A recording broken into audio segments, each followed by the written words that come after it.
Se sent bé? Sí. Bueno, moltes gràcies per la presentació. Que dic abans, que dic que per ser membre de l'equip de direcció d'Esplac, jo era de l'equip de direcció d'Esplac perquè era un monitor de l'Esplai Boix. Vull dir que això també no era un que passava per aquí, sinó que era monitor i no hi havia amb vosaltres. Llavors, res, moltes gràcies per convidar-me. La veritat és que em va fer molta il·lusió quan m'ho veu proposar, perquè ara ja fa molts anys que no tinc gaire contacte amb Esplac, o és un contacte més superficial, i en canvi trobar-me en un context així, i més després d'aquests 2 anys tan estranys, doncs encara em fa més il·lusió. Advertir-vos també, ho dic perquè jo sé que el Dani i la Cate m'han dit bueno, t'hem deixat una mica així com un passe en bandeja, no? I jo penso, doncs jo no sé si he fet preparat una intervenció molt típica i llavors no sé com quadrarà això, però bueno. Perquè jo he fet una tria bastant subjectiva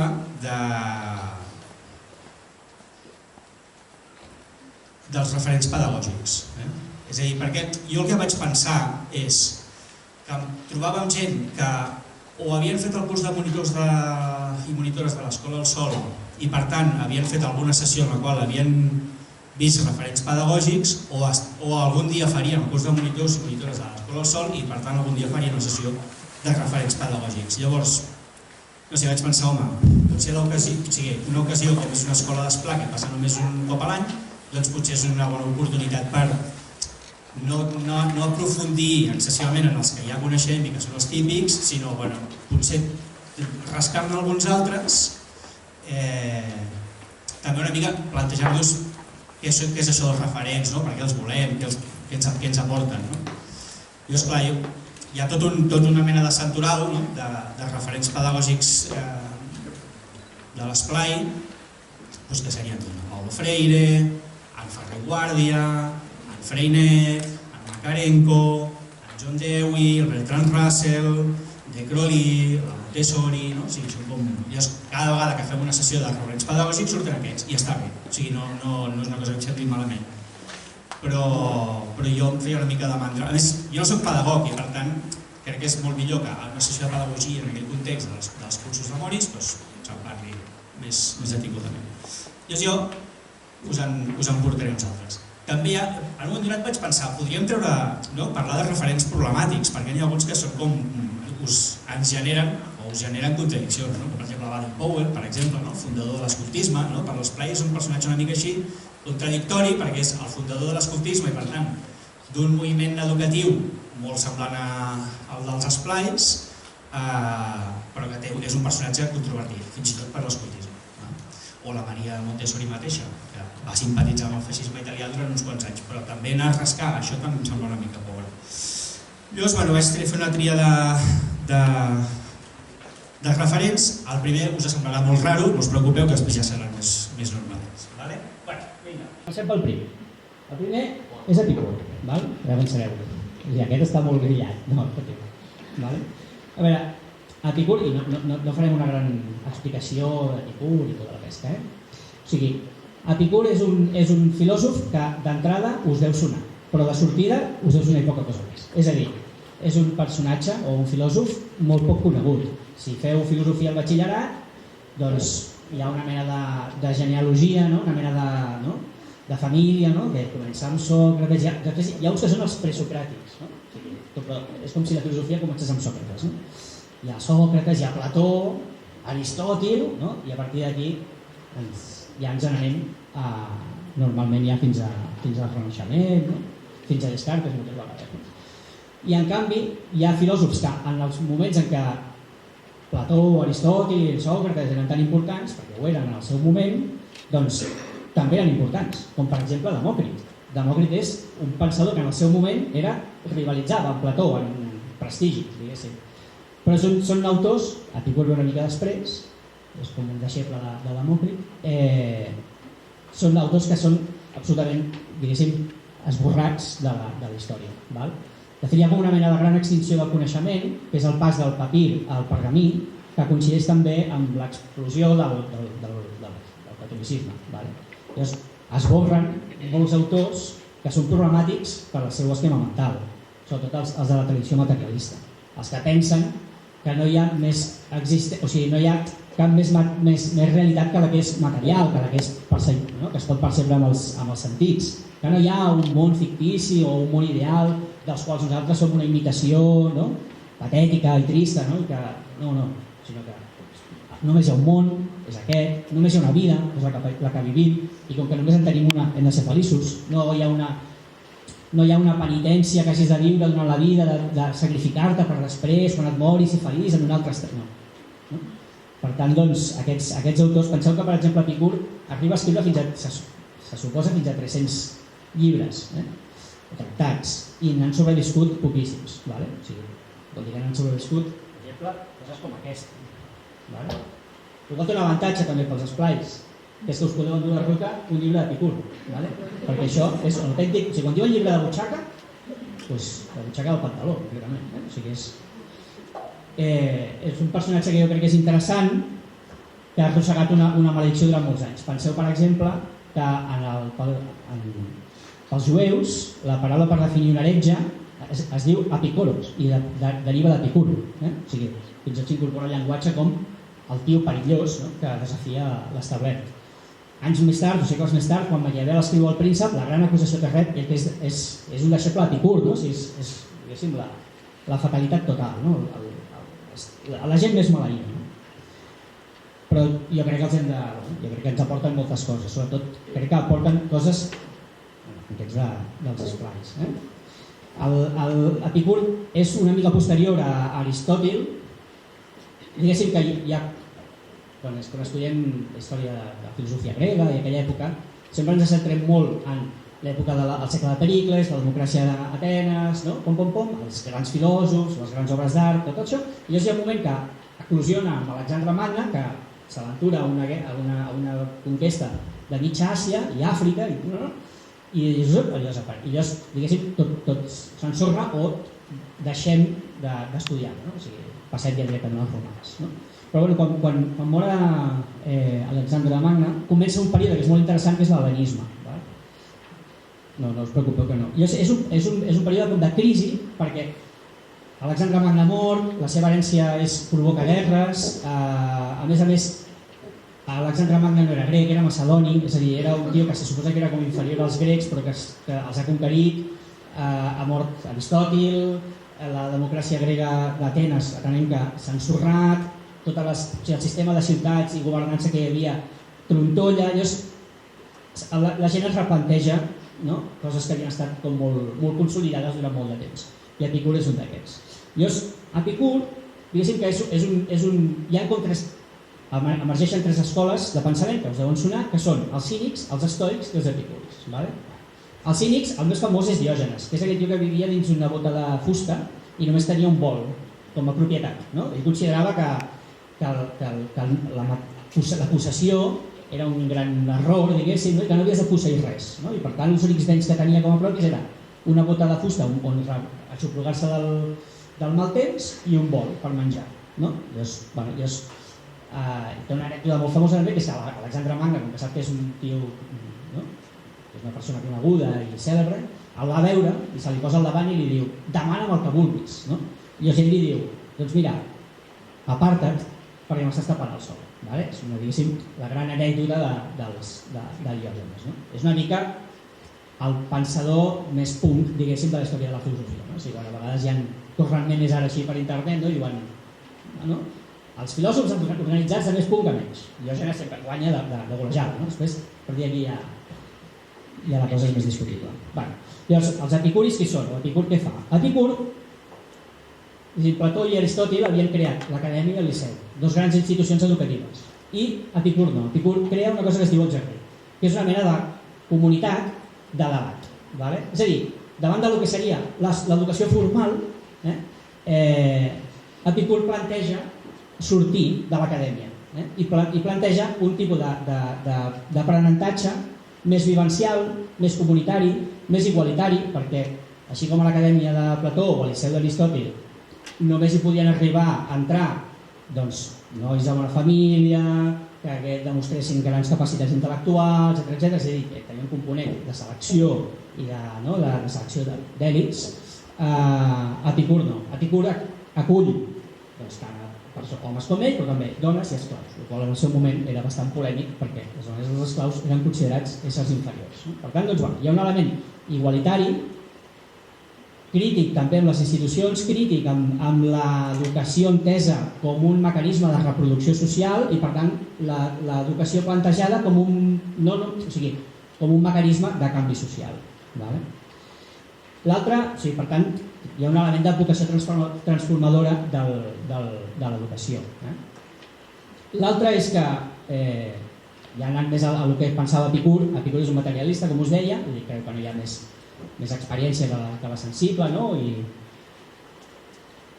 llavors, diguéssim que és com un antecessor també de les tradicions laiques. Ell diu, de fet hi ha un que diu, hi ha uns déus, van fer el món, però s'han oblidat del món, no cal ni que us preocupeu per ells, no tornaran mai. Llavors, descarta també tots els rotllos metafísics, és a dir, no cal tampoc que ens fotem grans dallons i grans plantejaments, però hem de buscar un saber que sigui pràctic, que sigui útil per viure bé, per ser feliços. És el filòsof de la felicitat, és el filòsof del plaer, és el filòsof de la bondat, és el filòsof de l'amistat. Llavors, jo crec que això és molt esplaiador. I a més és un filòsof que crea, diguéssim, o estableix una certa teoria o una certa, podríem dir, economia de la felicitat. És a dir, a vegades quan parlem d'hedonisme, que seria la tradició de l'Ancet Epicur, i avui en dia l'hedonisme encara és com una mica, pot ser utilitzat com a insult, d'algun vividor, però l'hedonisme no és això. L'hedonisme té a veure amb l'austeritat, té a veure amb no malbaratar recursos, té a veure amb que de vegades hi ha coses que et fan feliç perquè t'ha costat aconseguir-les. És a dir, si jo us preguntés quina aigua és més bona? Una font vella que heu anat al súper ara a comprar i us la beveu aquí? O una aigua de la font després d'haver caminat uns quants quilòmetres a l'estiu? Què us fa més feliç? On trobeu més plaer? Evidentment, és molt més plaent l'aigua de la font a l'estiu després d'haver fet una excursioneta. O menjar una poma, o dormir als rats. És a dir, coses que poden semblar incòmodes, però que ens aporten experiències molt felices. I per tant, això és l'hedonisme. No és el plaer pel plaer, és un estil de vida en el qual no renunciem a la felicitat i a perseguir la felicitat. Jo crec que això també és molt l'esplayer, és a dir, no hem de demanar perdó ni hem de justificar-nos pel fet de ser feliços ni per voler ser feliços. O sigui, tenim tot el dret perquè som persones que hem nascut amb aquestes condicions de ser feliços. I per tant, l'educació ha de servir per ajudar-nos a aquest camí cap a la felicitat. Llavors, per preparar la xerrada, perquè estàs repassant una mica que deia Epicur i tal i qual, i com tenia aquest llibre tan petitó, i me'l vaig tornar a llegir. A més, si us fixeu, la majoria està en blanc, perquè són sentències supercurtes.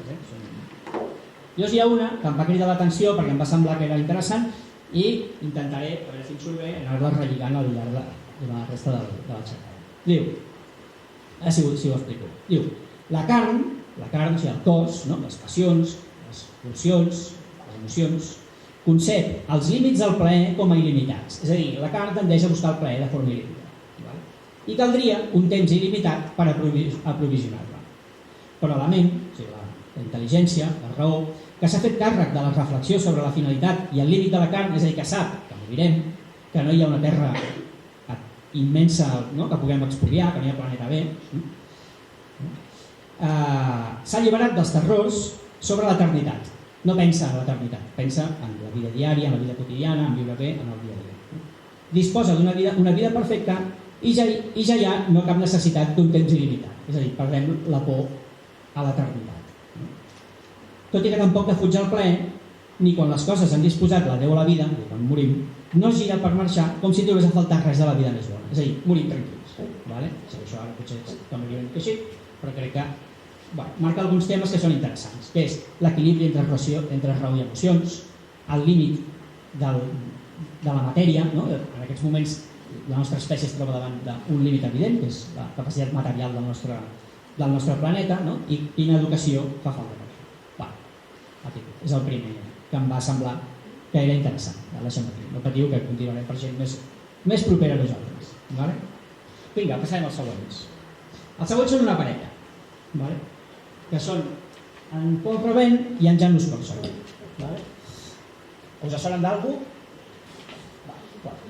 En Paul Robben és històricament és previ. He posat aquesta foto perquè fa tota la pinta, no ho he buscat, però fa tota la pinta de ser una fitxa policial. O sigui, això era... Quan algú fotografia de cara i de costat, és que alguna cosa ha passat aquí. Llavors, Paul Robben és famós sobretot perquè és una persona que inspira molt a Ferrer i Guàrdia. És a dir, Ferrer i Guàrdia, quan està buscant models educatius per crear l'escola moderna, passa per Centpuig, que és on Paul Robben està fent el seu projecte pedagògic, i diu, ostres, això és sensacional. I per tant, de fet, he portat llibres perquè em sembla que també són xulos d'ensenyar. Per exemple, aquest que diu Paul Robben, Manifiesto a los partidarios de la educación integral. És un manifest que va escriure Paul Robben.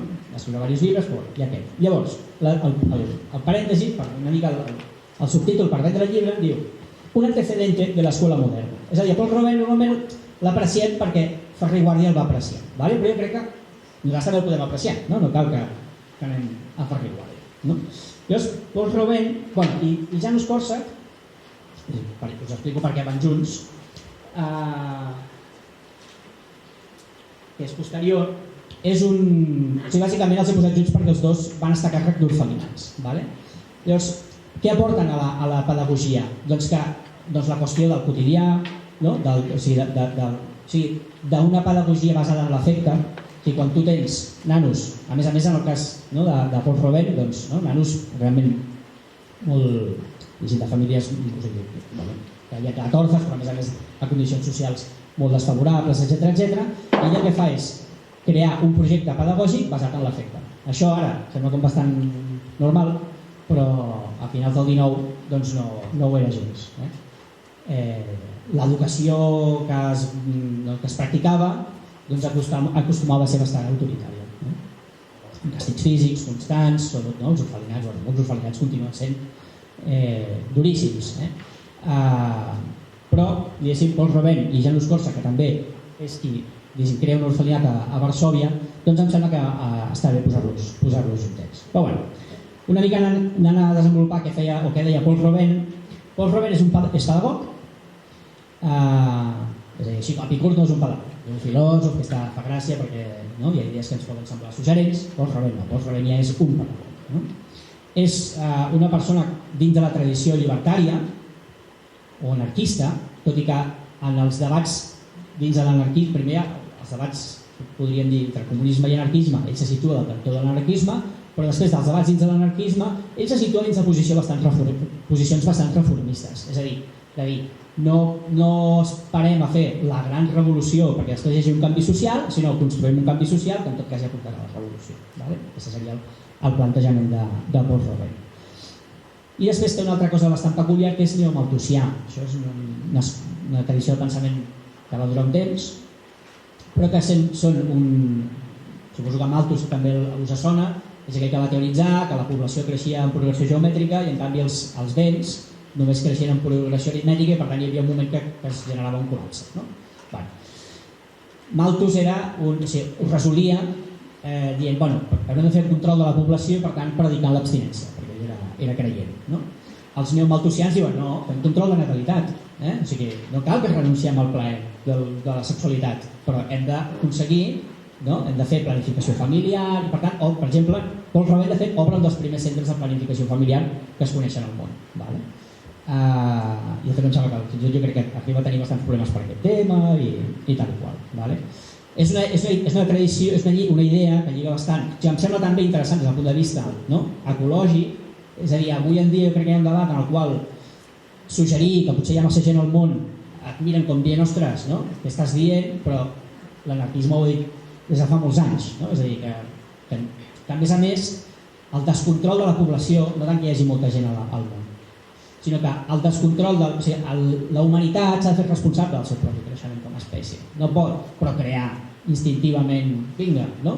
Sinó que ha d'aplicar criteris de mirar-se des de fora, saber, entendre que cada vegada que som ara 7.000 milions, em sembla ja, que es calcula que el 2060 serem 9.000 i que això, el planeta té un límit ecològic, no? Doncs aquest era un dels plantejaments, i després hi havia un altre, que era que el fet de que les classes populars no paressin de tenir criatures era només una... O sigui, li anava molt bé a la burgesia per tenir mà d'obra barata. O sigui, tota una teoria de l'exèrcit de reserva que s'anomena. Llavors, Paul Rabel es fa càrrec d'un orfelinat a França, en un lloc que es diu Saint-Puig, i llavors, com us deia, fa això, un projecte basat en l'afecte, on barreja nens i nenes, per tant, on hi ha coeducació, on hi ha la convivència, és a dir, on el projecte està basat en viure junts, i després comença a pensar, és dels primers que comença a teoritzar la idea de l'educació integral. És a dir, davant de l'escissió entre el que seria educació intel·lectual i educació manual, és a dir, que seria els intel·ligents, els hi farem fer una educació perquè siguin encara més intel·ligents, i els que no són tan intel·ligents, doncs, els ensenyarem a fer coses amb les mans, per dir-ho d'alguna manera, coses més tècniques. Doncs ell deia que no, que l'educació havia de ser integral i havia de pensar o a enfocar-se a totes les facetes de l'ésser humà. Ell considerava que hi havia l'educació física, l'educació intel·lectual i l'educació moral. Jo crec que no és una llista tancada, és a dir, podem pensar en l'educació estètica, per exemple, jo crec que un dels temes que alguna vegada a l'escola s'ha anat sortint últimament, l'educació en l'alimentació, per exemple, hi ha moltes coses que jo crec que, i els esplais, de fet, també, o almenys històricament, s'han alineat bastant amb aquesta idea que eduquem a tota la persona, no ens preocupa només que siguin molt llestos, o molt ràpids, o molt forts, sinó, ostres, que siguin gent que sàpiguen cooperar, que sàpiguen viure junts. L'altra cosa important de Robert, com us deia, és que és un dels referents de Ferrer Guàrdia.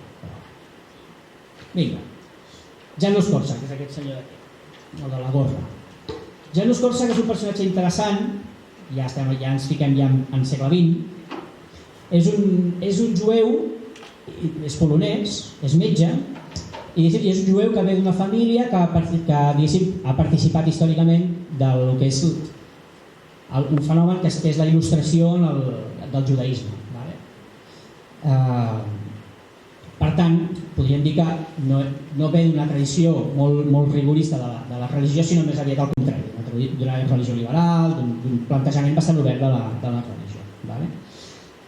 Ell, com que és polonès, doncs us podeu imaginar, viu bastantes guerres, com que és metge, acaba allistat a l'exèrcit, i cap allà, cap allà, fins que hi ha un moment que s'estableix a Varsòvia i acaba fent-se càrrec d'un hospici. Després acaba creant un altre.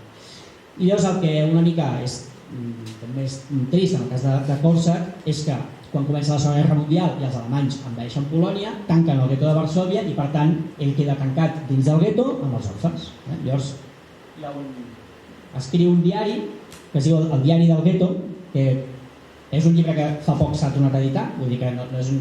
Així com per exemple jo crec que aquest deu ser difícil de trobar, aquest és... fa poquet que el vaig comprar, encara l'ho he dit. I després també va escriure, ell havia escrit ja llibres per infants, per exemple té un llibre que es diu El rei Maties, que si el llegiu s'assembla una mica, si heu llegit Michael Ende, doncs s'assembla una mica al Michael Ende, i havia teoritzat també sobre educació, i el que té una mica de trist Janusz Korczak és que queda tancat al gueto de Varsòvia, es fa càrrec de l'orfelinat, òbviament van arribar més orfes, perquè en situació de guerra doncs cada vegada n'hi ha més, i llavors, no sé si sabeu com funcionava això, però el gueto de Varsòvia, diguéssim, és que de cop encerclen el barri on vivien tots els jueus, i els van traient de tant en tant, en van traient uns quants. Els diuen, sí, ara us portarem per aquí, us portarem per allà. Bàsicament els porten a exterminar-los. I llavors hi ha un dia, l'any 42, a l'estiu del 42, que diuen, bueno, vinga, els nens de l'hospici, vinga. Que en aquell moment, diguéssim, com que ja porten uns quants anys de guerra, els jueus ja saben on va. Però com que Janusz Korczak és un personatge que ja és conegut, és bastant famós, doncs una mica li donen l'oportunitat d'ell escapar-se o anar a un altre lloc. Que els nens se'ls ha d'acompanyar quan pateixen, quan ho passen malament, i que per tant ell anirà amb els nens de l'orfelinat allà on vagi d'ells. Es porten a Treblinka, es foten, els gassegen a tots i els maten. Té una història molt trista, el Janusz Korczak. Janusz Korczak té una altra cosa interessant, que és la primera persona, potser n'hi ha hagut una altra, però que sapiguem, que formula una primera idea de drets dels infants. I fins i tot escriu una declaració o una llista de drets dels infants. Us la llegeixo. Està bé perquè és una... És d'això és bastant sui generis. Ai, però no l'he portat. Bé, és igual. Hi ha drets com el dret a l'educació, el dret a l'afecte, el dret a ser escoltat, el dret a la intimitat... Per exemple, aquest està recollit també a la Convenció dels Drets dels Infants. I per exemple, té algun bastant interessant, com té dret a una petita mentida, a dir alguna mentida, a equivocar-se, a caure, a furtar alguna cosa, a un petit furt, diu. Penso, no sé si heu robat mai xocolata de la tenda d'Interdex i uns campaments, doncs segurament Janusz Korczak sabia que els nens tenen tendència a vegades a apropiar-se de coses que no són seves i ell, fins i tot l'últim dret que ell formula és el dret del nen a morir prematurament. És una idea bastant poètica, no penseu en una llista molt jurídica de drets, que és el que hi ha a la Declaració dels Infants, a la Convenció, sinó però és una primera idea de drets propis dels infants. Sobretot ell, jo crec que és interessant, i després, anys més tard, se l'ha reconegut, no només per aquesta idea dels drets dels infants, sinó perquè ell treballa molt el que és l'autogestió dels infants, l'autonomia dels infants, que s'encarreguin, que tinguin càrrecs, que facin coses que no estiguin allà assegudets esperant que el món es vagi concretant, sinó que ells també tinguin càrrecs importants. Fins i tot fa una cosa que jo crec que jo no faria, que és un tribunal dels infants. És a dir, quan un nen fa una malifeta, el jutgen els seus propis semblants. Les meves experiències de nens jutjant infants no són gaire acostumats una mica, són encara més, són bastant terribles amb els seus semblants. Però bueno, pot ser, si hi ha un aprenentatge, és a dir, clar, no és el mateix dir, comencem de zero i descobrim que els nens són bastant, no sé com dir, bastant perversos a l'hora d'imaginar com castigarien un company seu, diguéssim. Però potser si això hi ha una experiència, hi ha un treball, hi ha uns educadors al darrere, doncs potser pot sortir bé. Jo no ho faria, però podria sortir. Ell ho feia. Fa diaris, els nens fan diaris, fan obres de teatre, fan música, és a dir, hi ha tot un element d'expressió artística, de treball de les emocions, però a través de la capacitat d'expressar-les. Al final, les emocions no es poden treballar en abstracte, s'han de construir o s'han de treballar, diguéssim, en diàleg. I per tant, ell crea una mena de república dels infants. Acaba tràgicament, però no és culpa seva, el feixisme ve i el mata. Llavors, això és una cosa que crec que és bastant interessant. Si llegiu el diari del gueto, veureu que parla de... O sigui, m'he fotut una mica de vodka per anar a dormir, o sigui que se'l veu un personatge com bastant desenfadat en la seva relació amb els nens i és bastant interessant. Bé, ens anem acostant una mica més, també territorialment. El següent, aquest tampoc el deveu conèixer, Joan Puig Elias. Joan Puig Elias també és molt desconegut i és molt injust que sigui tan desconegut, molt injust. Puig Elias és possiblement la persona que ha tingut més poder sobre el sistema educatiu català al llarg de la història. Imagina't. Dit així.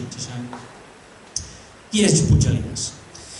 Puig Elias va ser el director del CENU. El CENU és això que Sí, veieu aquells nens, no? O Zaceno, és el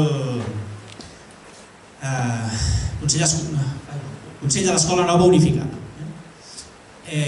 Durant la Guerra Civil, quan comença la Guerra Civil, la Generalitat agrupa totes les escoles sota un sol organisme. I el director és el Puig Elias. Explico una mica què és Puig Elias. Puig Elias era de Sallent, no sé si hi ha algú de Sallent. Hombre, doncs mira, el coneixíeu o no? Em sembla que la vostra biblioteca es diu Puig Elias, pot ser? Em sembla que és l'única cosa que té dedicat aquest pobre home a Catalunya, la biblioteca de Sallent. A Sallent han sortit dues coses bones. L'Èlia Torres Casana i el Puig Elias. Tota la resta, ja sabeu, a Sallent, que diuen xicavila i mala gent. Doncs, ell és de Sallent i diguéssim que, a diferència de pedagogs anteriors, com per exemple Ferrer i Guàrdia, ell no és un... O sigui, Ferrer i Guàrdia, quan vol fer la seva escola, fa la seva escola pensant en fer, i ho diu, tal qual, diu, he fet la meva escola pensant en fer tot el contrari del que jo vaig viure a l'escola. Ferrer i Guàrdia va a l'escola a l'Illa i és una escola a finals del segle... mitjans del segle XIX, també amb càstigs físics, basada en només repeticions, en memoritzar, en l'obediència constant, en reproduir només horaris estrictes, una mena d'escola. I crea una escola molt millor. La gràcia de Puig Elias és que ell ja ha anat a una escola xula, perquè ha anat a una escola feta per Ferrer i Guàrdia, perquè ens entenguem, no només per Ferrer i Guàrdia. Ferrer i Guàrdia és molt simbòlic, o és molt important, perquè també té un final tràgic, també l'acaben afusellant, però Ferrer i Guàrdia forma part també d'una corrent molt àmplia, que és la de les escoles racionalistes. I llavors a Sallent hi havia hagut l'escola racionalista, que era el Centro Sallentino de Enseñanza Laica. Us vaig a llegir algunes coses del Centro Sallentino de Enseñanza Laica, que són bastant divertides. Hi ha un que descriu el Centro Sallentino de Enseñanza Laica de la següent manera. Los educandos, o sigui, els nens, acompañados de sus padres, debatían las injusticias sociales, las mentiras religiosas, las falacias patrioteras, las hipocresías de la política, las confabulaciones militaristas y las tesis creacionistas del origen del hombre. És a dir, eren gent pacifista, anticlerical també, racionalista i darwinistes. Penseu que Darwin arriba aquí, el primer catedràtic d'universitat que introdueix Darwin a Espanya és automàticament expulsat de la universitat. L'Odot de Buen, el pare de l'oceanografia a Espanya i també molt amic de Ferrer i Guàrdia, és un tio que és directament expulsat de la Universitat de Barcelona o sancionat per introduir el darwinisme. Això és el segle XIX. Defendían las teorías darwinistas. Defendían las teorías darwinistas. La incineración de cadáveres. Això abans no s'incinerava, només s'enterrava, per això incinerar era impur. La lucha contra la sífilis sin mercurio. La emancipación de la mujer. El divorcio. La planificación urbanística. El cinematógrafo y la ortografía fonética. Criticaven, emancipació de la dona també molt important aquí, hi ha coeducació. Criticaban el trabajo de estajo, las corridas de toros, los juegos de azar, el garrote vil. El garrote vil, sabeu què és? És un mètode d'execució. Las procesiones o el alcoholismo. Promovían el aprecio y estimación recíproca, la amistad. Fomentaban la solidaridad e instrucción leyendo libros y periódicos mediante docentes que solamente supieran leer y escribir, pero que estuviesen despojados de supersticiones, creencias tradicionales absurdas y capacitados para impartir conocimientos sobre cualquier ramo del ser humano. Bastant divertit això del Centro Sallentino. Llavors, Puig Elias, per tant, ja va a una escola laica, racionalista, o sigui, una mena d'escola que podria haver fet Ferrer i Guàrdia, tot i que no la va fer ell, òbviament. Ferrer i Guàrdia no és una escola, és l'escola moderna i dura 6 anys. Però llavors ell vol ser mestre i per tant estudia per ser mestre. És a dir, Ferrer i Guàrdia tampoc estudia, no estudia per ser mestre. crea una escola, busca una persona que és directora, la Clementine Jaquinet, que faci de directora, perquè ell tampoc no sap educar els infants, ell només és el promotor de la idea. O, si tirem més enrere, Janusz Korczak o Paul Robben no han pogut estudiar per ser mestres, perquè no hi havia estudis per ser mestres. És a dir, es posava a fer de mestre qui considerava que valia per fer-ho i trobava els recursos per sostenir-ho. Que normalment eren pocs. Hi ha una dita en català que és passar més gana que un mestre a l'escola. No sé si ho havíeu sentit, però abans es deia això. Llavors, Joan Puig-Elias ja va a estudiar per ser mestre i es posa a fer de mestre. I es posa a fer de mestre al Clot, a Barcelona. Hi ha algú del Clot? Sí? Al Clot hi ha una escola molt famosa que... Bueno, molt famosa no sé, una escola que és la Farigola. Sí? Hi has anat a l'escola de Farigola? No. O sigui, ja seria com en plan, mira, és alumne del Farigola. De fet, ell es fa càrrec d'una escola que ja existia, però com que ve amb idees noves, ha après molt, és una persona dinàmica, li canvia el nom i li dona un aire nou i crea una escola que es diu Escola Natura. Però tothom la coneix com la Farigola. I de fet, aquesta escola que hi ha ara al Clot, que és la Farigola del Clot, no té continuïtat, però diguéssim que quan es va crear una escola al Clot van dir, home, aquí hi havia una escola molt important, que es coneixia com la Farigola, i per tant hi ha una certa idea de recuperar el record d'aquesta escola d'en Puig-Elias. Llavors, en Puig-Elias, què té d'interessant? Home, el que us deia, per un cantó, ja no és un mestre escarmentat, no és un alumne escarmentat, ell ha tingut una experiència pedagògica interessant. L'altre és que fa evolucionar, ell sí, és deixeble de Ferrer i Guàrdia, però fa evolucionar l'educació, és a dir, no es queda amb les pràctiques de Ferrer i Guàrdia, va molt més enllà. Per exemple, Ferrer i Guàrdia pensava, o hi ha una tradició que de fet Robben també hi participa, que és el positivisme, que és una mica de dir, com que les nostres idees són molt bones, només fa falta que els ensenyem als alumnes i ells automàticament els entrarà per aquí la idea i es transformaran de dalt a baix. Una mica ridiculitzant, però té una mica així. Són tan evidents, l'anarquisme és tan evident que és la millor idea que d'una forma natural s'imposarà a totes les altres. Puig-Elias diu, bueno, no és tan senzill. D'entrada això. Sobretot, també recollint aquesta idea també de l'educació integral, diu, bueno, hem d'educar més en les emocions. Això és un tema que jo crec que amb vosaltres també té molt a veure. No hem de donar per fet que els nens han de sortir pensant d'una manera o d'una altra de l'escola. Hem de donar eines perquè ells es formin el seu propi pensament i la seva pròpia escala de valors i els seus propis criteris. Per tant, és molt més laic que Ferrer i Guàrdia. Ferrer i Guàrdia té un puntillo d'adoctrinador important, encara que ens agradi molt. Jo soc de la Fundació Ferrer i Guàrdia, però diguéssim que la Fundació Ferrer i Guàrdia, si ara ens diguessin a quina escola vols anar? A l'escola moderna de Ferrer i Guàrdia o a l'escola natura de Puig-Elias? Aniríem a la Puig-Elias. És una escola, podríem dir-ne, millor, més propera a nosaltres, més contemporània, jo crec que és una escola molt més, menys enfadada amb el món, menys resistencial, molt més amable. Llavors, ell sobretot això introdueix el concepte de sensibilitat enfront de la raó. Diu, el niño debe hacer algo más que pensar, debe sentir, ha de sentir. L'altra cosa que diu, el nen no s'ha d'educar en contra de res ni de ningú. El nen no és un fi en si mateix, no és un mitjà. Hi ha una tradició, la tradició anarquista era molt adoctrinadora en aquest sentit, de dir, bueno, eduquem els nens perquè facin allò. Tio, educa els nens, saps? Això ja és molt, el nen és un fitxar en si mateix, és un mitjà en si mateix. Després, també, treballa molt l'expressió escrita, la revista escolar, el teatre, no sé si vosaltres havíeu fet text lliure a l'escola, sí? Un dia arribàveu, sí? Us ho feien això? No? Molt malament. Els nens han de fer text lliure. És a dir, enfrontar-se davant d'un paper en blanc i escriure allò que en aquell moment els hi passa per aquí. Potser una idea, explicar què han fet, sí? Per tant, aquesta idea que el nen s'expressi, que entregui ell mateix, ell mateix vagi elaborant la seva pròpia manera de pensar, d'expressar-se.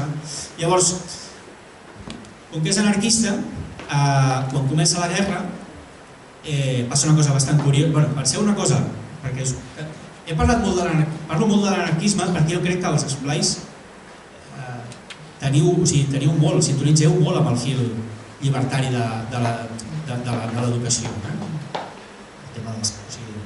El que passa és que és un fil que ha quedat molt esborrat, després del 39 queda tot aniquilat. Per tant, doncs, s'ha de reconstruir, sense mitomanies. Jo no soc anarquista, perquè t'entenguem, però crec que hi ha molta cosa que podem aprendre d'allò que feien. Llavors, perquè us feu una idea de la importància que li donaven els anarquistes a l'educació, amb la quota del sindicat pagaven les escoles. És a dir, quan tu t'afiliaves a la CNT, una part de la teva quota servia per pagar escoles com l'Escola Natura de Puigdemont. Llavors, quan l'any 36 comença la Guerra Civil, és una anècdota, però també perquè us feu una idea de l'esquema mental d'aquesta gent. Quan comença la guerra l'any 36, l'exèrcit a Barcelona se subleva i va a prendre la ciutat. Llavors, s'armen els sindicats, no, treuen les escopetes que tenen guardades des de fa anys, ja estaven armats, i s'hi oposen i els derroten.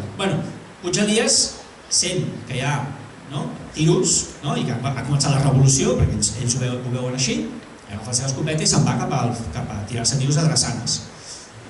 I Durruti veu venir els mestres i els diu que n'hi ha blanc. Durruti diu, no, aquí no ha de morir cap mestre, sou massa importants per la revolució i per tant, sisplau, tots els que són mestres que se'n tornin i perquè necessitarem el màxim de la vostra capacitat.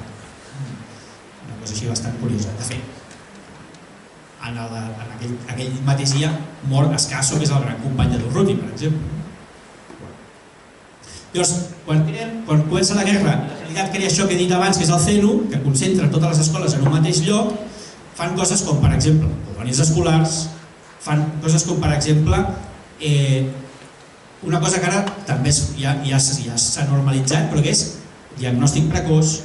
Van a buscar, ells consideren que tots els nens han de poder anar a escola i que han de poder fer escoles per tots els nens. Això és una idea absolutament nova, és a dir, els nens més discapacitats o amb més dificultats, etc., no anaven a escola, es quedaven a casa o jo què sé, però no es pensava que poguessin ser subjectes d'educació, i per tant, ell introdueix això, mesures higienistes. Penseu que a mesura que avança la guerra, a les escoles van arribant nens d'altres parts d'Espanya, que fugen. Per tant, hi ha tota una història al darrere de Puig Elias i d'aquesta també confluència. Una cosa també interessant és que a dins del CENU es troben les escoles racionalistes, aquesta tradició anarquista, i les escoles públiques que ja fa anys, perquè l'Ajuntament de Barcelona, per exemple, crea l'Escola del Mar, l'Escola del Bosc, l'Escola de la Joana, per exemple, o l'Escola Baixeres, ja hi ha hagut una experiència d'escoles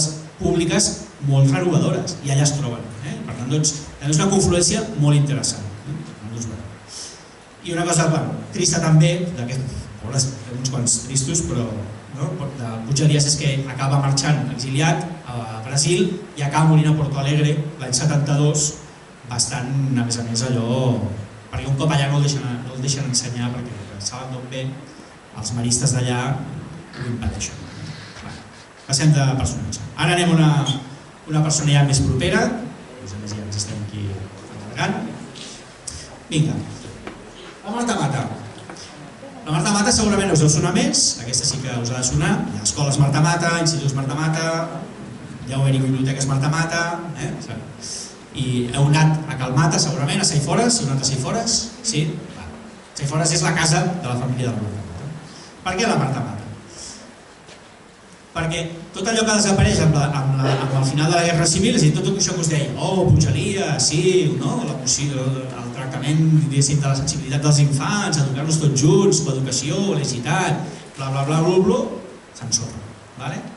La Marta Mata és l'any 26, per tant, quan comença la guerra ja té 10 anys, i llavors ella també va a una escola molt xula. L'experiència de la Marta Mata també té un punt trist, perquè ella veu com desapareix l'escola. Ella t'ho explica. Perquè us feu una idea també de... És molt xulo la Marta Mata. La Marta Mata era molt bona persona, i això crec que també s'ha de defensar. I hi ha un moment que explica la seva experiència a l'escola, i diu, en castellà perquè és una conferència que dona a Madrid, diu, la escuela es bonita y alegre. La felicidad empezaba cada día cuando entraba a la escuela y me dirigía al monumento.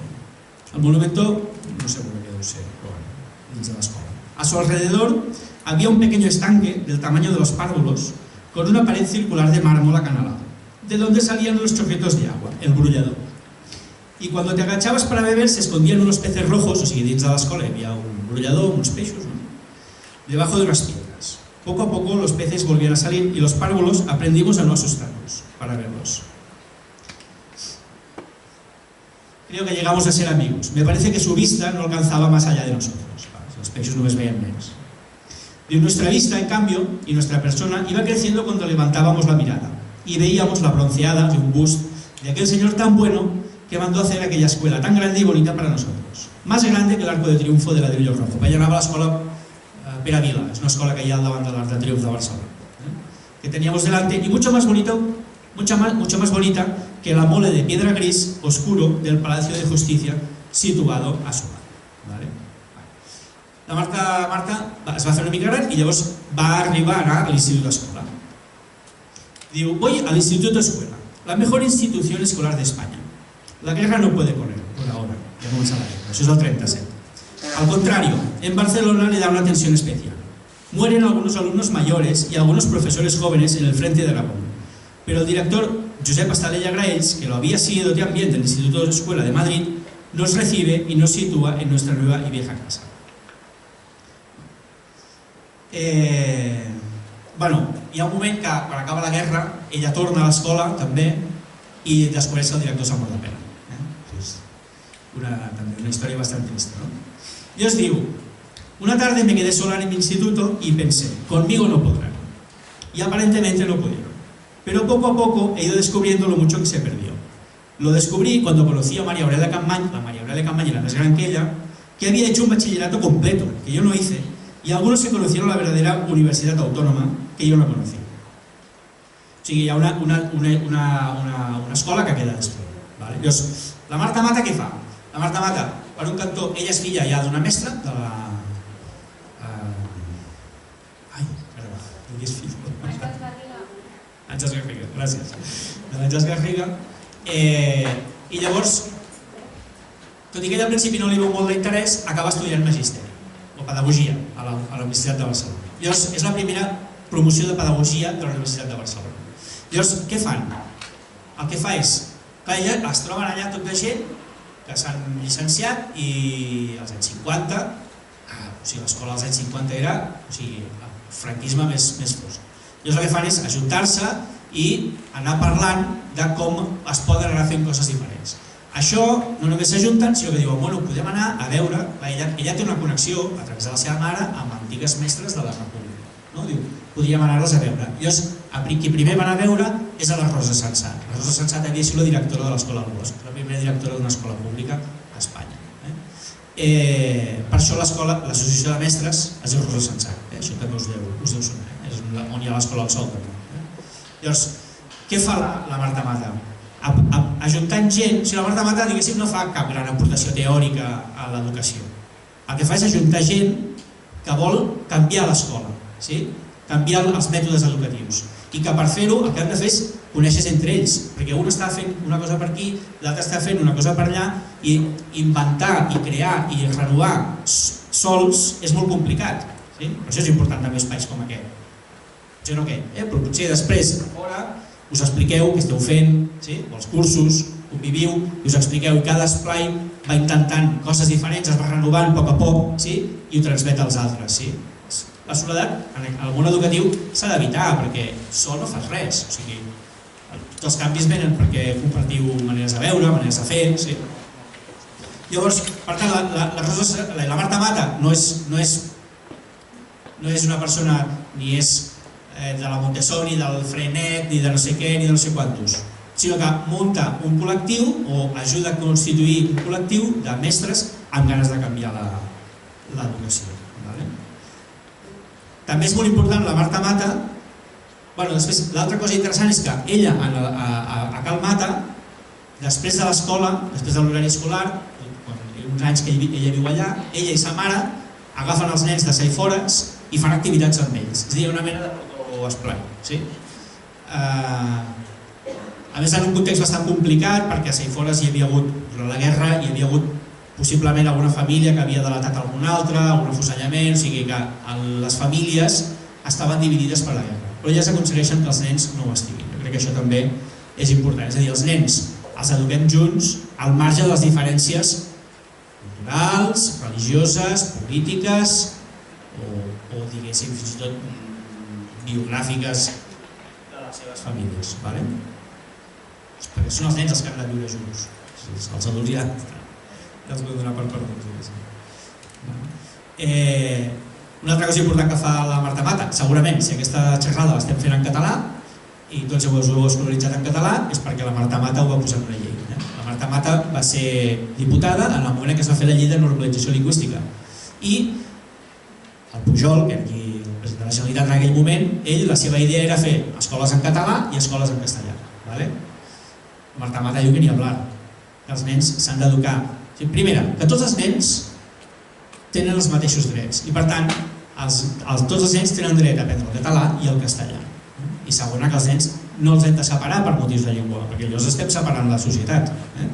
Per tant, la Marta Mata és qui convenç, qui construeix, ella era del Partit Socialista, qui construeix la majoria perquè a les escoles es faci la immersió lingüística.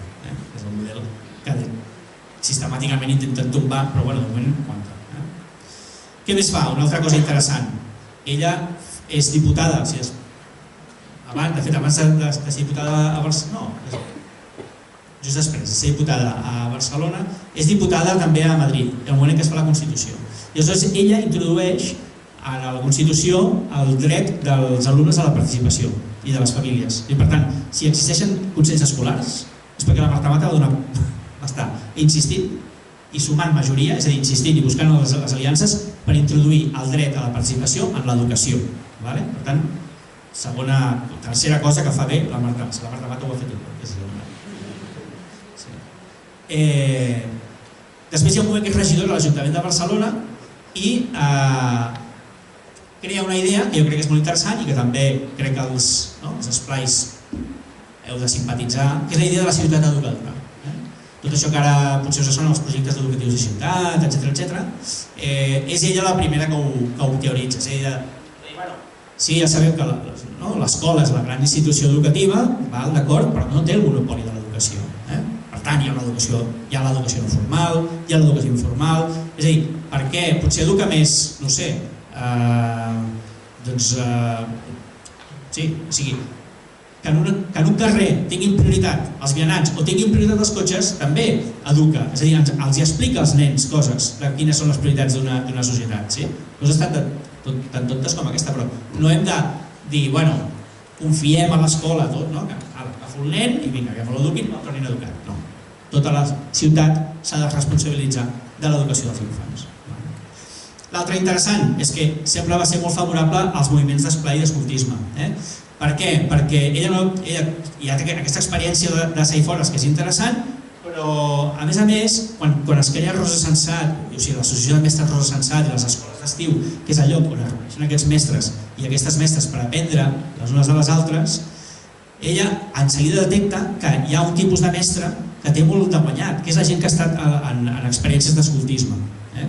Gent que, per exemple, l'Assumpta Baig, és igual.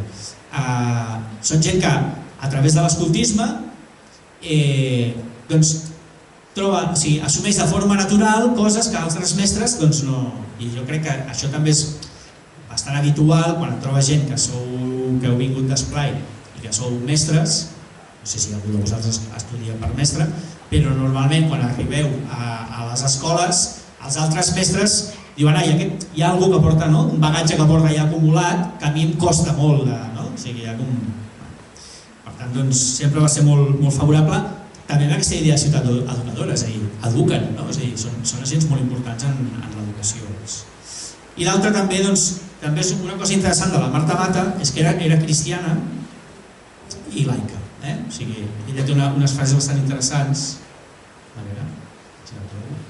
Sí, diu, la meva família i la meva mare era cristiana, molt cristiana. Jo vaig passar les meves crisis, però vaig tenir la sort d'anar a una bona escola laica en temps de la República i per tant, si he volgut ser cristiana, ho he pogut ser. És molt senzill. O sigui, diu, no podem demanar als mestres que siguin catòlics tota la vida, ni als infants que van a l'escola que siguin cristians. En canvi, a la parròquia sí que els hi podem demanar. Hi ha un espai per a la religió, que són les parròquies, i hi ha un espai on aquesta religió no ha d'entrar, que són les escoles o els projectes educatius. Diu, estic convençuda que cada cosa té el seu lloc. Està bé, jo crec que amb això té clar. I aquí, diguéssim, ja passem a gent menys important. Philippe Mérier. Philippe Mérier, com que estic passant de... estem arribant al final, és una cosa que volia fer era presentar-vos referents que estiguessin vius. No només un catàleg de morts, sinó gent que està viva. El Philippe Mérier és viu, és un senyor gran, té 70 i escaig d'anys, o sigui que no sé si ens donarà molt, però encara escriu, sí? O sigui... Jo crec que sí, és una virtut que té el Mérier, està bé. Llavors, l'altra virtut que té és que és president de CMA. CMA vindria a ser com una mena d'escola al sol a l'Obèstia francesa. Qualsevol cosa que fan els francesos és una mica l'Obèstia, si és en temes educatius. Ell és el president de CMA. Va caient.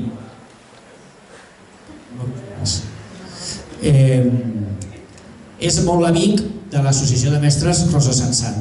Per tant, és una persona, allò dels graus de separació, diguem que està a 2 graus de separació de vosaltres. Vosaltres, encara que potser no en sou molt conscients, sou amics o amigues de l'associació de mestres Rosa Sensat.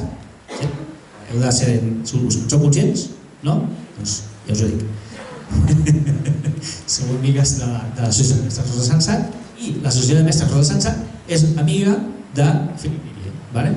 Quina altra cosa que té el Mérier? Pobre que és francès. I llavors intenta ser d'esquerres a França, i això és molt complicat. Però passant una mica en sèrio, és una persona que actualment encara observa la realitat educativa, té un llibre bastant interessant, que és aquest que es diu Frankenstein educador, molt recomanable, en té un altre més recent que es diu Carta a un jove professor, és una persona que ha anat escrivint, i els seus llibres estan traduïts al català, i és bastant assequible. Sobretot jo crec que hi ha 2 coses diguéssim de Mérier que també són molt esplaineres. Una és la idea de l'educació com un acte d'amor i de responsabilitat, és a dir, ja ha d'haver-hi afecte en l'educació. O sigui, sense afecte no educarem, i sense amor no educarem, i sense responsabilitat no educarem. O sigui, ell posa el Frankenstein educador, és un llibre en el qual explica que el monstre de Frankenstein no és el monstre, és el doctor Frankenstein, perquè el doctor Frankenstein genera un senyor a partir de pedaços, s'espanta de la seva creació i el deixa. I el monstre es passa tot el llibre buscant el seu creador perquè li digui com es diu, perquè no té nom. Sí? Llavors, el doctor Frankenstein, el seu gran pecat, diguéssim, és deixar el monstre desatès. Aleshores no hauria sigut un monstre, perquè de fet ell havia agafat un cervell d'una persona intel·ligent. Per tant, hauria pogut ser intel·ligent i un monstre, això també és igual.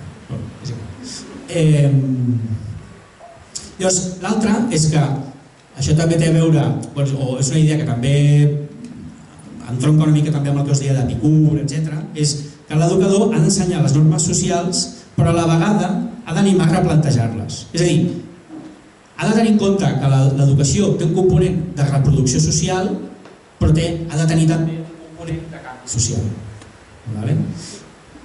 I per tant, que l'educació en la llibertat és inherentment paradoxal, o sigui, sempre està en crisi constant. Jo crec que això està bé, aquesta idea de dir, bueno, desestresseu-vos de grans mètodes i grans solucions i grans respostes. L'educació sempre està en crisi permanent, i bueno, doncs és millor assumir-ho d'entrada i viure feliços. Vinga, acabant. Següent persona important, l'Ani Pérez. L'Ani Pérez no explicaré molt de l'Ani Pérez, i per tant ja la veureu, ja l'escoltareu i us dirà el que consideri i li pregunteu el que vulgueu. Però està viva, és a dir, virtuts de l'Ani Pérez, està viva. A més, l'Ani Pérez és jove, o sigui, no és com, sinó que és una persona jove i que jo crec que fa algunes coses que són interessants. És crítica amb els referents, o sigui, és crítica amb Rousseau, és crítica amb Ferrer, és crítica amb la idea de la no directivitat de la pedagogia, això en tot cas ella ja desenvoluparà.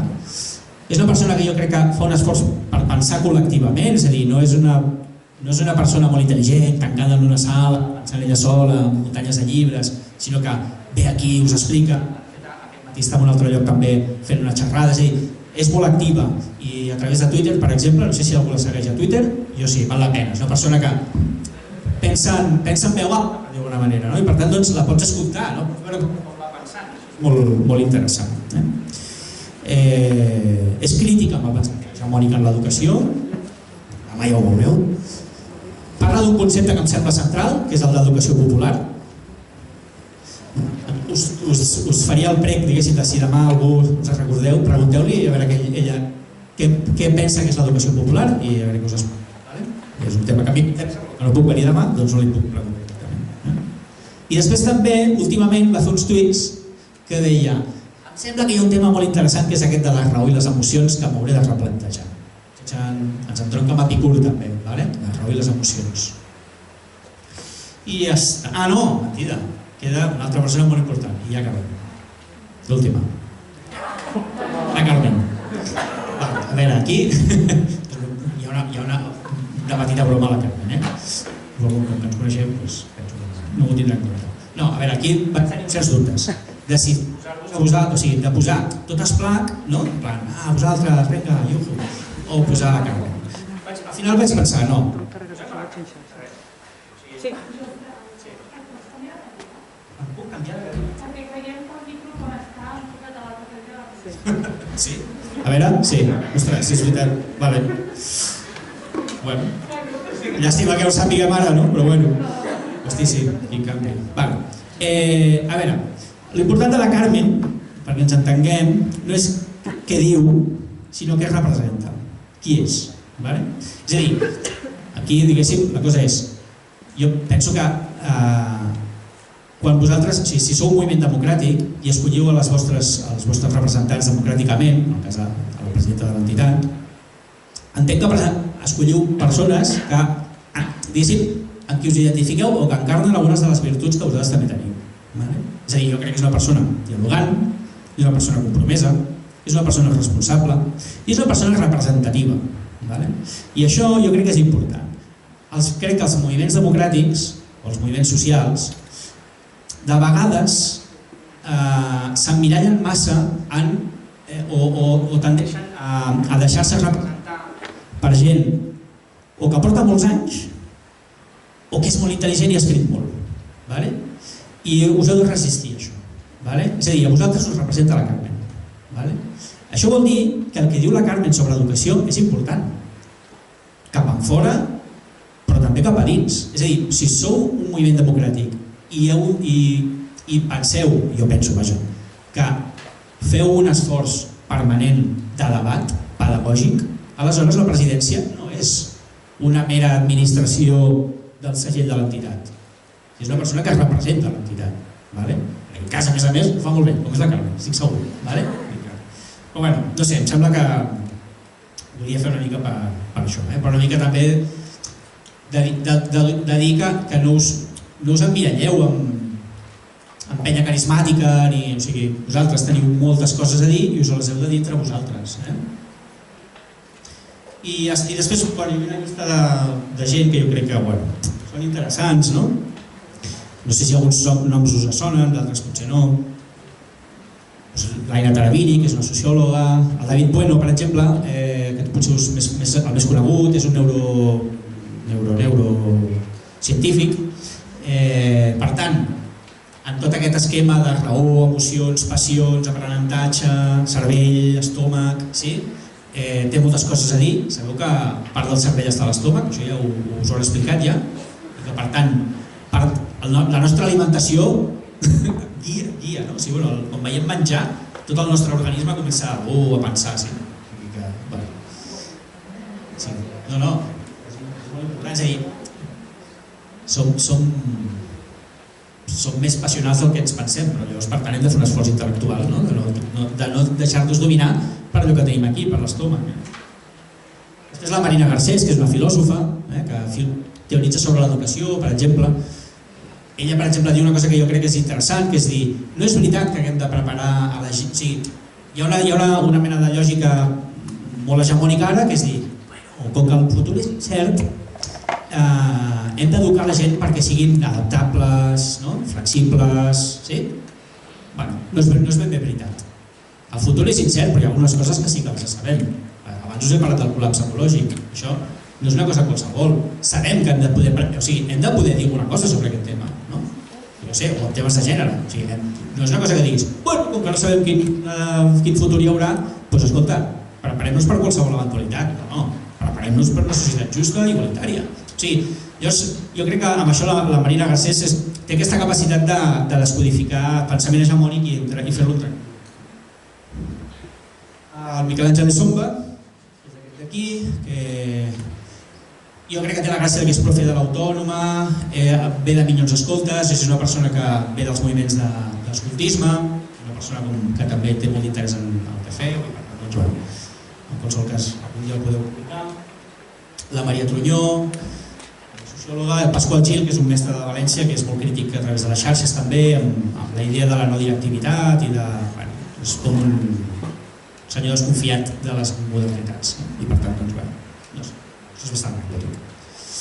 Jo de moment ho deixaria aquí, si teniu preguntes, doncs...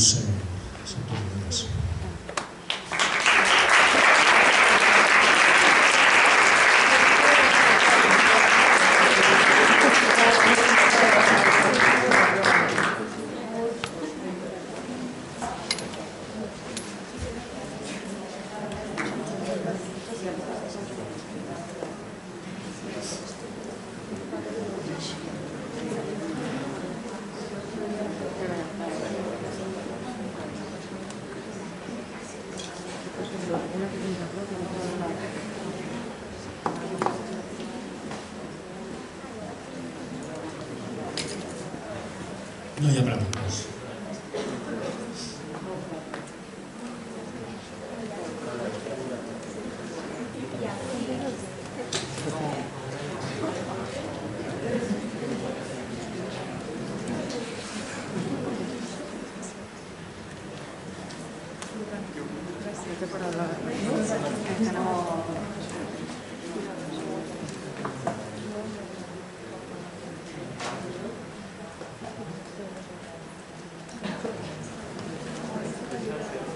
Un paquet de Kleenex que fa de gust.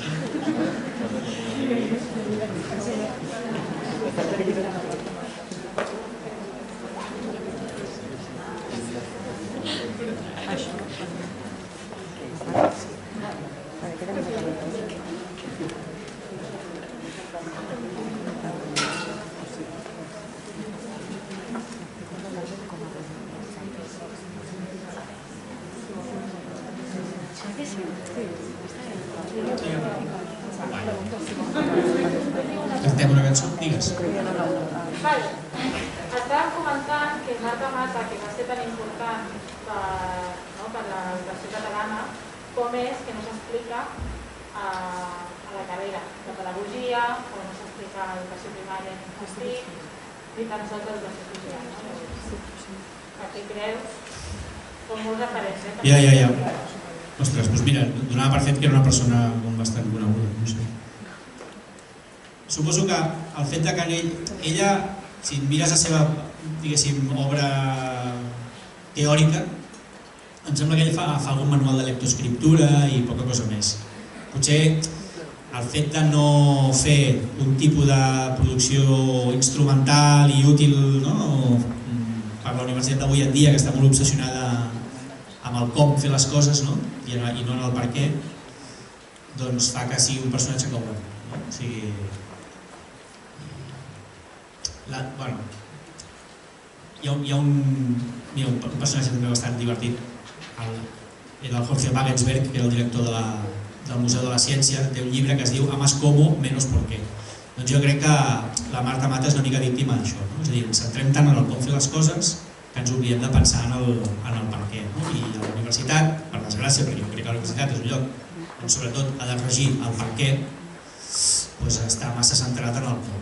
solucions concretes, en com fer les coses, no? I jo és un personatge com la Marta Mata, no sé, ho trobo bastant injust. Vull dir que, per exemple, el tema, o sigui, potser el tema del català, no sé, és important. No sé. O sigui, és que mires les aportacions que fa i em semblen totes bastant dignes d'estudi, diguéssim. O sigui, la participació a les consells escolars, etc. El català, el tema de la ciutat educadora, el tema de la idea de renovació pedagògica no com una mena de debat escolàstic de què va dir Freinet, no? Tots aquí vinga, va, Freinet, les 40, no? Les invariances o no sé què, no?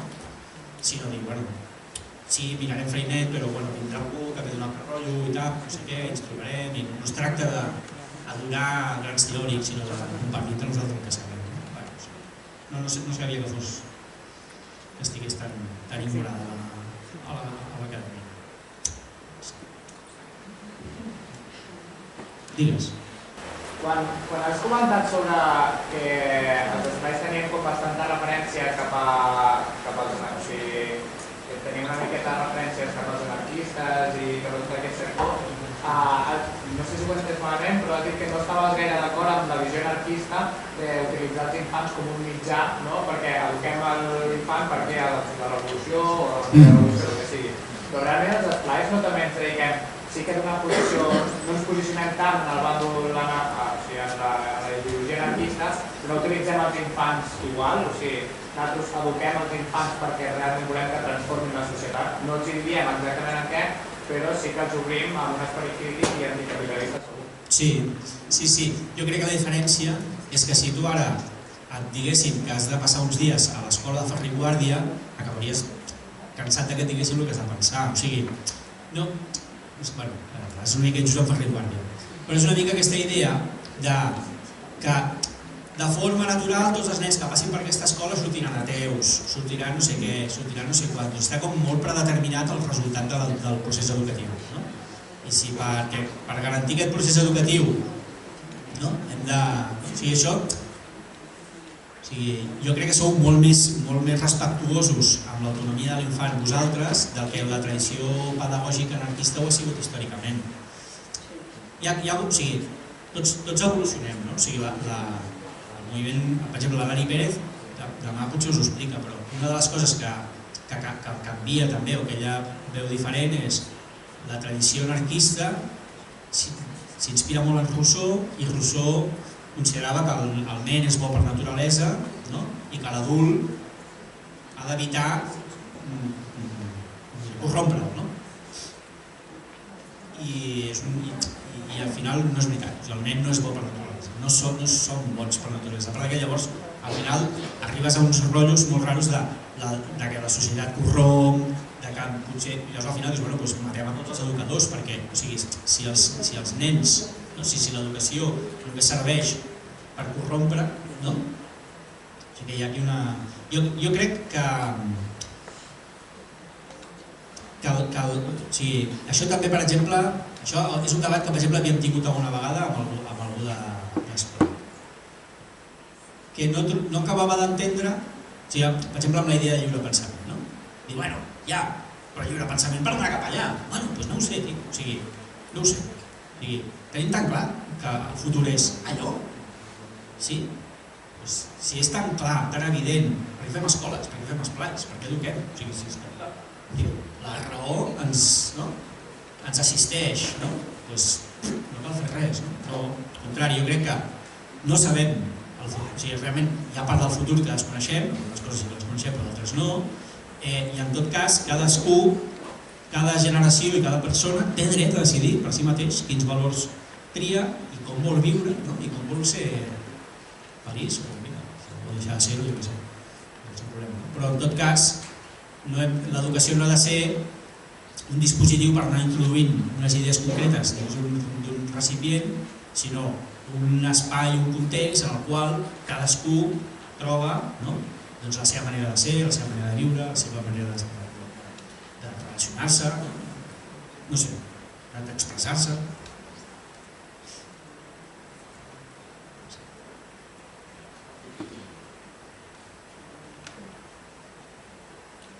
O sigui, perquè us feu una idea, Ferrer Guàrdia escriu un llibre per nens i es diu Un cuento ateo. Ateo d'ateisme, no el niño ateo. Un cuento ateo. Hòstia, ateo, saps? Hòstia, què, per nens de 8 anys? Vols dir? Hi ha coses més interessants pels nens de 8 anys que explicar-los que Déu no existeix, no? A un nen de 8 anys s'ha de dir, mira, saps què? Marcel, Déu no existeix. Hòstia, què sé. Ja, què sé, és igual. Hi haurà dies per parlar-ne. I en tot cas, és que no sé, potser existeix, clar, sí. Jo quan llegeixo Spinoza penso que existeix. Després tanco el llibre i faig una hora. Durant una estona penso. El Déu d'Spinoza existeix, segur, o sigui, a la puta. Està massa ben fet per no existir.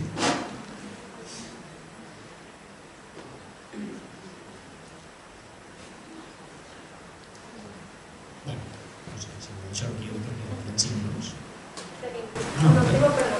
Digues. O sigui, relacionat amb la ponència d'aquest matí, per què creus que és important tenir referents pedagògics? És a dir, parlem molt, però per què és important tenir? Perquè han passat vides, no? I han viscut coses i han fet canvis. O sigui, per exemple, Puig Elias és un deixeble de Ferrer Guàrdia, però que no el fa el mateix que Ferrer Guàrdia. Paul Robert, per exemple, segurament participa d'una idea del positivisme, però també d'una idea il·lustrada que segurament comença per Condorcet, amb la qual hi ha una mena d'idea original de que, com que en un món dominat per la superstició i la ignorància, si crees escoles, tots els nens aniran a l'escola, tots els nens s'educaran, tots els nens i vepa! Ja ho tindrem tot arreglat. Llavors Paul Robert fa una escola i no queda, o sigui, la cosa no funciona del tot. Llavors hi ha una següent generació d'educadors que diuen no, és que les escoles no podien ser de qualsevol manera, s'havien de fer d'una manera concreta. Llavors comencen a reflexionar sobre el procés, sobre la pedagogia, no? Després hi ha uns altres que descobreixen que, ostres, potser, no? Ferrer Guàrdia potser se li anava una mica la mà orientant el personal, potser hem de fer projectes més, no? Doncs bueno, i Puig Elias, doncs no sé, segurament podríem mirar coses de Puig Elias i potser que podríem ser crítics amb ell, no? O sigui, perquè està bé de conèixer, i el món sempre canvia, però està bé tenir una mica de retrospectiva de com han anat les vides de diferents generacions d'educadores i educadors. El qual també, penso que també una cosa que potser us heu de plantejar més és com consolideu una història d'Esplac que vagi traspassant-se d'una forma més o menys natural i de forma oral de generació de memoris en generació de memoris. Perquè Esplac té una història també pedagògica. Us poso un exemple. Quan jo vaig començar a fer esplai, que va ser l'any 92, i existia l'esplai, hi havia una noia que ja no era monitora en aquell moment, però que era de la generació anterior, que deia que ella no educava. I això era un debat. En l'equip de monitors podia haver-hi gent que sostenia que ells no educaven. Això és un debat que va quedar superadíssim. Després va haver-hi un debat de fer política, per exemple. O sigui que sí que hi ha com, s'han anat com sumant capes, Esplac, els esplais, l'escola, han anat com aprenent i sumant coses, potser perdent algunes, però bueno, quines són aquestes? Això està bé també saber-ho, això també és un tema interessant. En aquesta línia que vosaltres també sou referents de vosaltres.